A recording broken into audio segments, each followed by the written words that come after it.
అపమృత్యో దోషాలు తొలగిపోవాలంటే ఏం చేయాలంటారు? చాలా మంచి ప్రశ్న అడిగామమ్మా. ప్రపంచంలో మృత్యువు తొలగిపోవాలి అంటే ఒక్క ఈశ్వరుడు మాత్రమే మనకు తొలగింపజేయగలడు. అందుకే ఆయన ఏమన్నారు?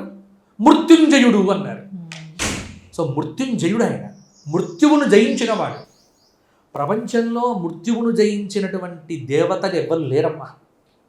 అందుకే సౌందర్యలహరిలో శంకర భగవత్పాదుల వారు చెప్తారు, ఈ దేవతలంతా పోతారు కానీ అమ్మ నీ భర్త నువ్వు మాత్రమే ఉంటారమ్మ జగత్తులో అని. ఎందుకు అంటే నీ పాణిగ్రహణం చేశాడు కాబట్టి అని అమ్మవారిని పొగుడుతాడు. అమ్మ శివుడు కూడా ఉండగలుగుతున్నాడంటే నీ మెడలో గట్టిన తాలిబొట్టు మహిమ అని కీర్తిస్తాడు. ఇక్కడ కూడా శివుడిని మృత్యుంజయుడని ఎందుకోసం అంటారు అంటే, ప్రపంచంలో శివుడిని ఎందుకు పూజించాలి అంటే 2 రీజన్స్ ఉన్నాయమ్మా. ఇప్పుడు నువ్వు కూడా అనుకోవచ్చు, నేను ఎందుకు శివుడి పూజ చేయాలి, నేను విష్ణు పూజ చేస్తాను కదా, నేను ఇంకో దేవత పూజ చేస్తాను కదా. ప్రపంచంలో పుట్టిన ఎవడైనా సరే శివ పూజ చెయ్యకపోతే వాడు మనిషి కాదు, నేను చెప్తాను. ఎందుకు అంటే ఎవరైనా చెయ్యాలి, తప్పదు.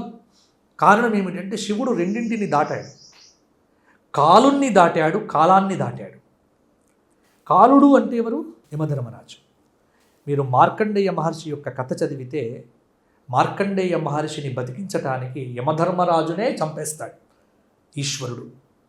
ఆర్తత్రాణ పరాయణుడు, కామాన్ని జయించాడు. లోకంలో ప్రతి మనిషి రెండిటికే లోబడేది, ఒకటి కామము, రెండవది కాలము. కామమును జయించి కామారి అయ్యాడు, కాలాన్ని జయించి మృత్యుంజయుడయ్యాడు. అందుకే ఈ రెండింటిని మనం జయించాలంటే ఆ రెండు జయించిన ఆయనను పట్టుకోవాలి.